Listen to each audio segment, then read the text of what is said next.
Bonjour, bienvenue sur le site de Scoleus. Alors aujourd'hui, je vais vous parler un peu de philosophie puisque je vais vous parler de l'œuvre de Rémi Brague. Alors Rémi Brague est un philosophe que j'admire beaucoup, qui a travaillé sur la philosophie antique, sur Platon, sur Aristote, mais qui est surtout connu pour avoir travaillé sur la philosophie aussi du Moyen Âge. Alors quand on parle de la philosophie du Moyen Âge, on pense tout de suite à la scolastique, à saint Thomas d'Aquin.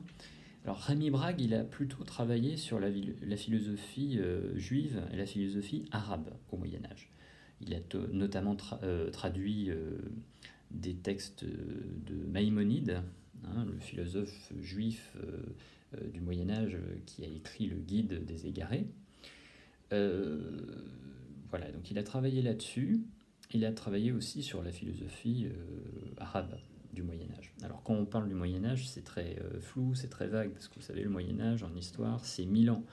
Donc voilà, quand on parle évidemment du Moyen-Âge en philosophie, c'est plutôt, on va dire, on va simplifier, le 11e, 13e siècle. C'est quand même cette période-là. Donc le premier livre que je voulais vous présenter, c'est un livre de Rémi Brague qui s'appelle Au moyen du Moyen Âge. Donc j'aime bien le titre déjà, qui est un jeu de mots, Au moyen du Moyen Âge. Et le sous-titre, c'est Philosophie médiévale en chrétienté, judaïsme et islam. C'est un livre d'un peu plus de 400 pages, dont la lecture est parfois difficile. C'est pas un livre évidemment grand public, c'est pas un essai grand public, c'est un livre d'une grande érudition, c'est un recueil d'articles. Après, c'est un livre dont la lecture n'est pas insurmontable, parce que ce qui est particulièrement appréciable chez Rémi Brague, et dans sa manière d'écrire, c'est qu'en fait, c'est un incroyable érudit, voilà, qui connaît le latin, le grec, l'arabe, l'allemand, l'anglais aussi, puisqu'il a enseigné à l'étranger, donc voilà, il devait parler anglais, j'imagine. Donc il est d'une incroyable érudition, il connaît très bien Aristote, bien sûr, Platon, et puis évidemment les philosophes du Moyen-Âge, mais ce qu'il y a bien chez lui, c'est qu'il est toujours très pédagogue. Il est très doué, je trouve, pour simplifier, pour éclairer, je dirais, tout lecteur de bonne volonté, qui a une culture de base en philosophie et en théologie. Évidemment, pour lire ce livre, il faut connaître un petit peu l'œuvre d'Aristote et un petit peu l'histoire, je dirais, de ces siècles-là. Mais même si vous n'êtes pas un spécialiste de Maïmonide ou de Averroès, par exemple, vous allez comprendre, puisque justement, tout l'objet de ce livre est d'expliquer un peu l'enjeu de cette étude du Moyen-Âge. Alors, pour résumer, je vais prendre un point de ce livre. Pour Rémi Brague, étudier la philosophie du Moyen-Âge pour notre époque, ça nous permet de nous interroger sur l'identité européenne, enfin, au sens large, c'est-à-dire ce qu'est la civilisation occidentale et européenne. C'est-à-dire qu'en fait, pour lui, étudier la philosophie médiévale, ça a un rôle, une fonction, une conséquence pour notre présent et pour notre avenir. Et lui, l'idée qu'il avance, c'est que, en fait, étudier la philosophie médiévale nous permet de nous rappeler, à nous, Européens, à quel point l'Europe, en tant que civilisation, en tant que culture, en tant qu'échange intellectuel, existe et doit exister. Je dirais que c'est un peu une critique d'une volonté très 19e siècle de penser avant tout à nos États jacobins, etc., etc. Donc, voilà, il veut réaffirmer cette unité européenne.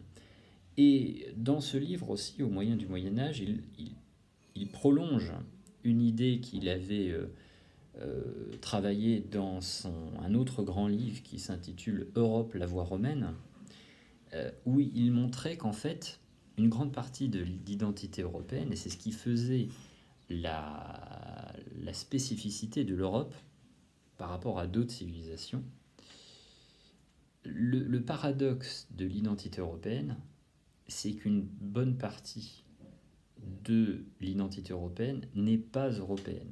C'est ce qu'il appelait l'excentricité de l'Europe. Alors, ce qu'il appelle excentricité, c'est pas le caractère extravagant ou excessif, c'est le fait que tout simplement, c'est au sens géométrique ou géographique, une bonne partie des sources européennes sont excentriques, c'est-à-dire qu'elles ne viennent pas d'Europe en elle-même.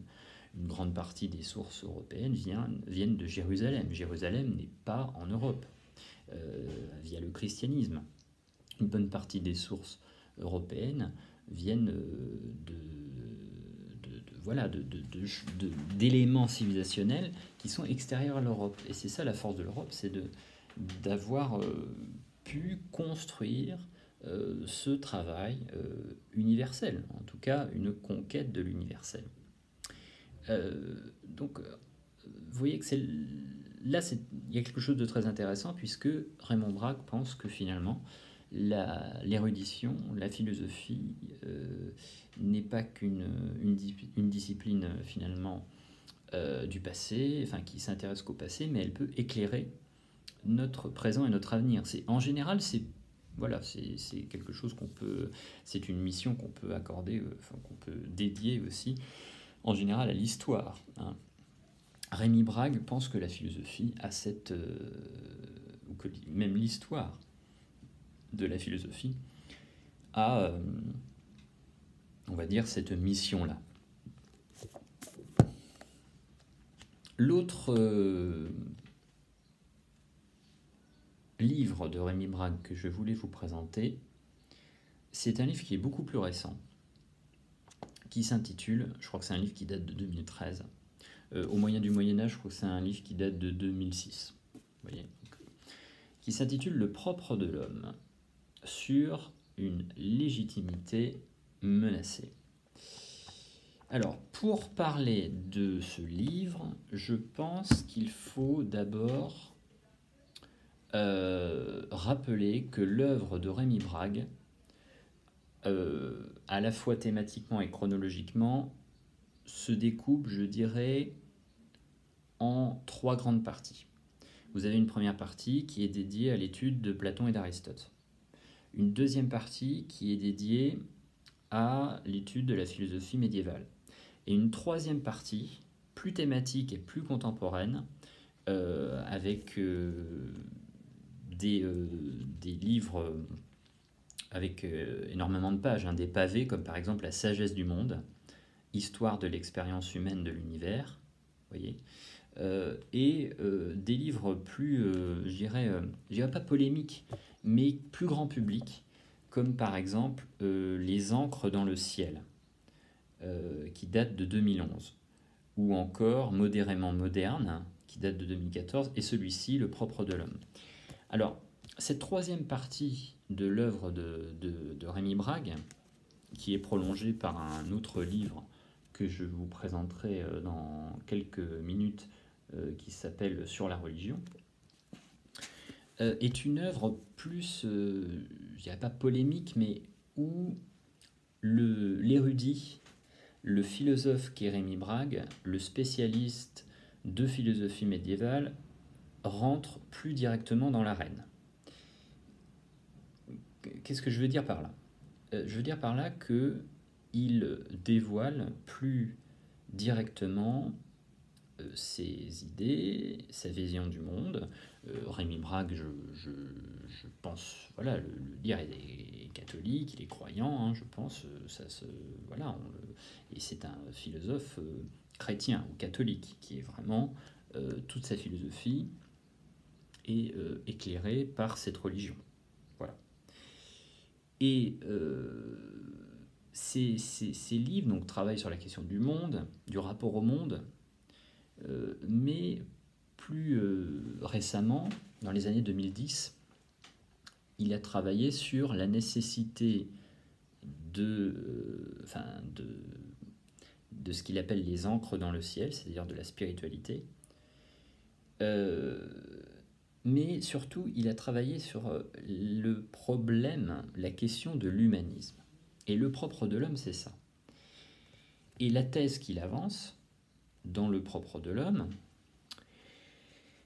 c'est de montrer que, en fait, pour lui, il ne peut pas y avoir d'humanisme sans Dieu. Il ne peut pas y avoir d'humanisme sans religion. Parce que pour lui, selon lui, l'homme ne peut pas se fonder lui-même. C'est-à-dire qu'un humanisme athée, un humanisme sans Dieu, sans religion, sans spiritualité, même si c'est un terme un peu compliqué, un humanisme athée ne peut pas se fonder lui-même, parce que l'humanisme doit forcément avoir une cause extérieure, une raison de vivre, une raison de naître. Et cette cause, cette raison, pour Rémi Brague, elle ne peut être que Dieu, au sens large du terme, même si lui, clairement, est chrétien et catholique. Vous voyez, sous des airs un peu, d'érudits, etc., c'est des thèses très tranchées et qui peuvent créer de la polémique par rapport, par exemple, vis-à-vis d'athées ou même vis-à-vis d'agnostiques. Voilà. Donc, il fait preuve quelque part d'une forme de courage, je trouve, de témoigner comme ça de sa foi, enfin même si c'est pas l'objet de ses livres, il ne parle pas de sa foi, mais de la manière avec laquelle finalement la religion catholique peut éclairer sa philosophie. Voilà, donc c'est quelque chose de très fort. Et évidemment, alors en cela il reprend une partie des arguments qu'on peut trouver chez Henri de Lubac, notamment avec son livre le drame de l'humanisme athée. Évidemment, tous les philosophes chrétiens et catholiques au XXe siècle vont mettre en avant que l'humanisme, qui est issu en partie, par exemple, de penseurs des Lumières, etc., ou d'autres penseurs, même pas des Lumières, cette déchristianisation, cet affaiblissement de l'influence de la religion chrétienne peut mener à des régimes totalitaires comme le communisme ou le nazisme qui veulent remplacer la religion par la mise en avant d'un homme nouveau. Voilà, et sans évidemment comparer l'actualité ou l'écologie profonde à des totalitarismes. Rémi Brague ne fait pas ça, mais il pointe en ce début du XXIe siècle une religion, l'émergence d'une nouvelle religion humaniste ou plutôt anti-humaniste, mais en tout cas qui n'est jamais théiste, qui ne parle jamais de Dieu, à savoir la religion de l'écologie.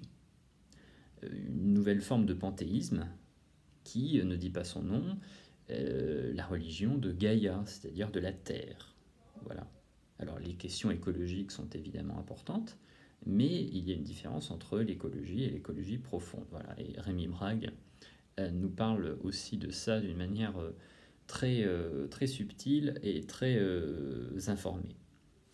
Le troisième livre de Rémi Brague que je voulais vous présenter, c'est un livre somme, même si c'est un livre assez court, puisque c'est un livre qui fait 240 pages, qui a été publié il y a 2 ans, en 2018, qui s'intitule donc Sur la religion. C'est un livre, c'est un recueil d'articles, comme au moyen du Moyen-Âge, qui ont été retravaillés. Quand je dis que c'est un livre somme, je dis ça parce que c'est un livre qui arrive après des décennies, 30 ou 40 ans de réflexion sur ces questions philosophiques et religieuses.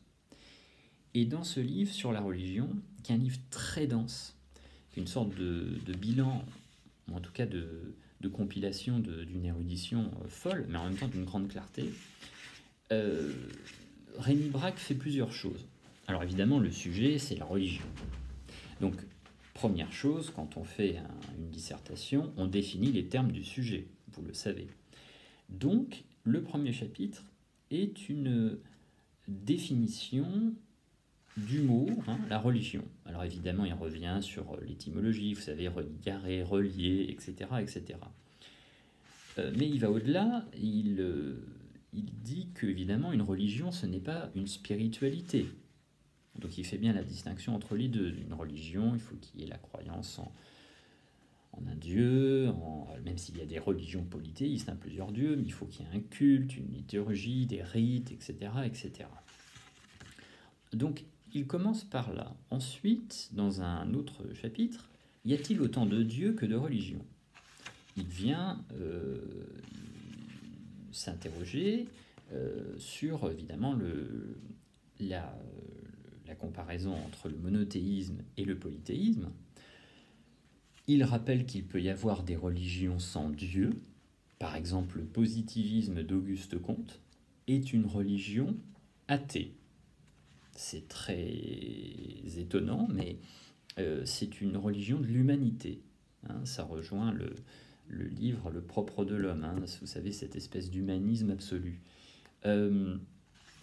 Donc vous avez des polythéismes, vous avez aussi évidemment le monothéisme.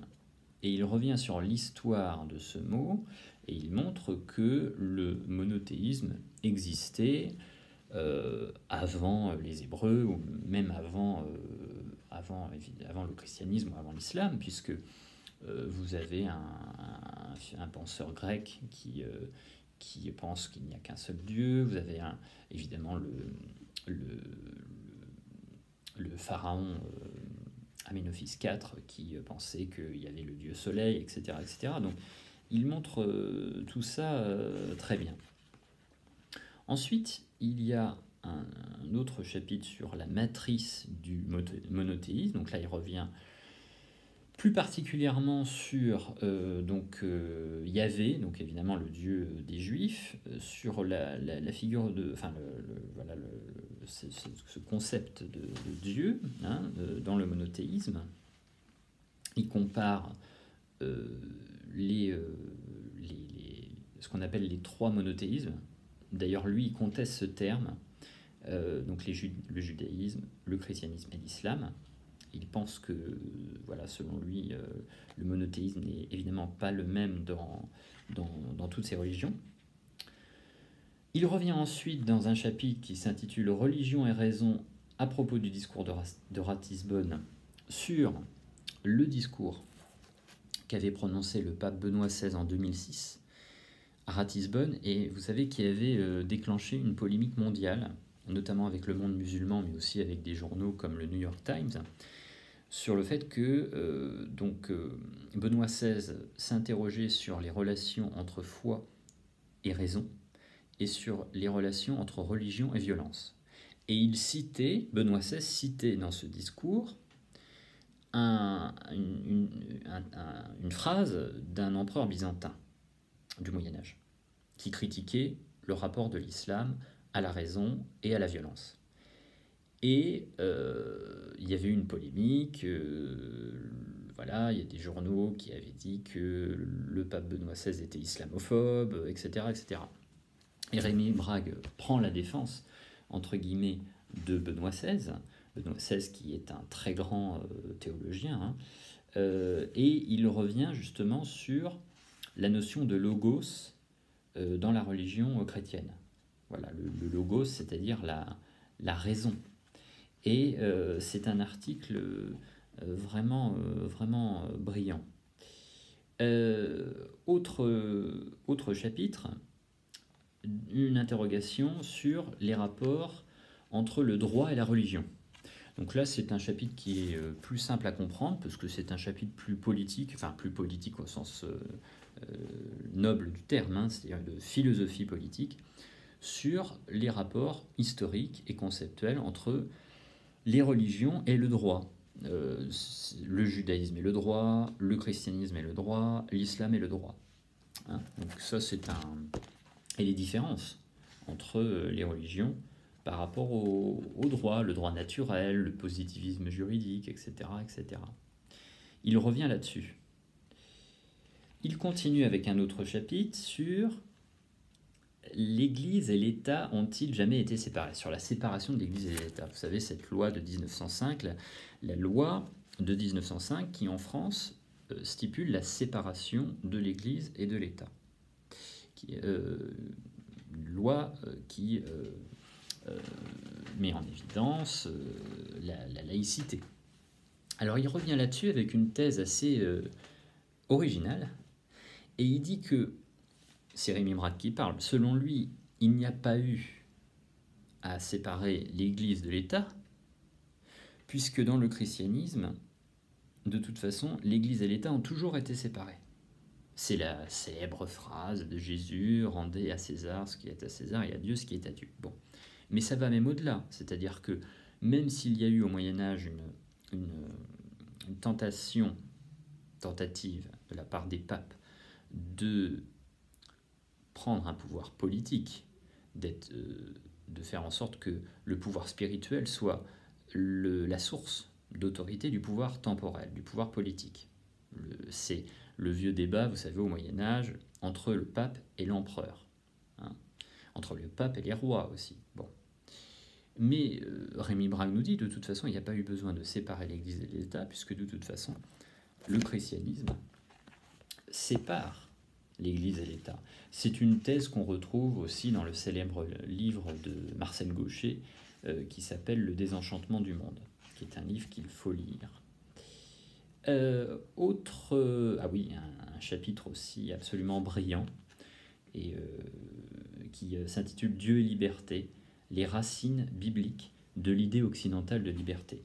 C'est sans doute le meilleur chapitre du livre, selon moi. C'est le livre le plus brillant parce qu'il montre comment, en fait, notre notion occidentale de la liberté philosophique, la liberté métaphysique, la liberté morale, la liberté juridique, la liberté politique, comment notre conception occidentale et européenne de la liberté trouve son origine dans la Bible. Et ça, c'est vraiment un chapitre absolument brillant. Et il y a 2 derniers chapitres qui sont consacrés à l'épineuse question des liens qu'il y aurait entre les religions et la violence. Et évidemment, Rémi Brague de répondre que l'athéisme peut également être très violent. On l'a vu avec les totalitarismes au XXe siècle. Voilà, donc vraiment, je vous encourage à découvrir l'œuvre de ce grand philosophe contemporain qu'est Rémi Brague. C'est une lecture